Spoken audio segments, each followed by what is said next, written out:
When was the last time you had a full health checkup? Do you remember the doctor saying, "You should keep an eye on this"? And did you go back to your busy life, thinking it wasn't serious? If so, you might have already ignored your heart's first warning. We fear loud dangers, gunshots, accidents, disasters, but the greatest threat doesn't make a sound. The heart never shouts. It simply stops quietly. Every year, around 700,000 Americans die from heart disease. Many of them looked completely fine the day before. They drank their morning coffee, went to work, smiled and then collapsed, leaving behind a silence that no one expected. Why does this happen? Why doesn't the heart warn us before it gives up? The truth is it does. We just fail to listen. A little chest pressure, unusual fatigue, indigestion. Most people dismiss these as stress or poor sleep. Meanwhile, inside the arteries, microscopic cracks form. Fat and cholesterol build up. The heart pumps harder, quietly exhausting itself until one day it can't anymore. This isn't about age. Young people collapse too. Even those who look perfectly healthy. Do you know why? Do you know what steals more lives in this country than any other disease, even cancer? This isn't just a medical issue. It's a story about habits,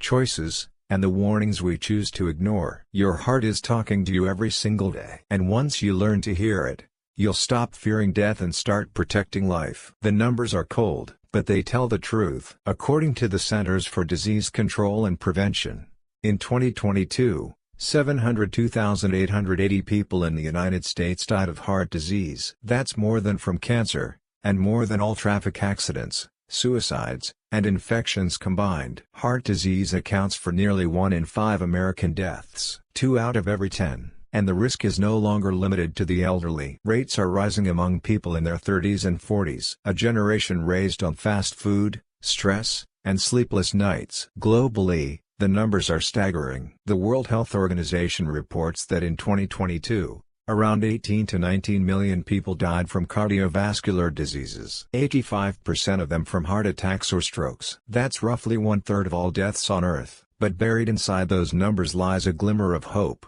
Back in the 1970s, our region of Finland had the world's highest heart disease mortality rate. Half of adult men there were dying from it. Then, the nation changed course, banning trans fats, promoting vegetables and canola oil, cutting salt, and teaching citizens to walk every day. Within 25 years, their heart disease death rate dropped by 80%. That wasn't a miracle. It was collective discipline. So why hasn't the United States followed the same path? We have the best hospitals, the most advanced drugs, and yet, heart disease remains our #1 killer. Because we act only after the damage is done. Prevention still feels optional, while treatment has become mandatory. But these numbers are not destiny. They can change when our daily routines change. When we decide that health isn't a reaction to disease, but a commitment to life. What we need now is not more fear, but action. The heart can heal, but only if we help it. First, quit smoking. Cigarettes scar your arteries, reduce oxygen,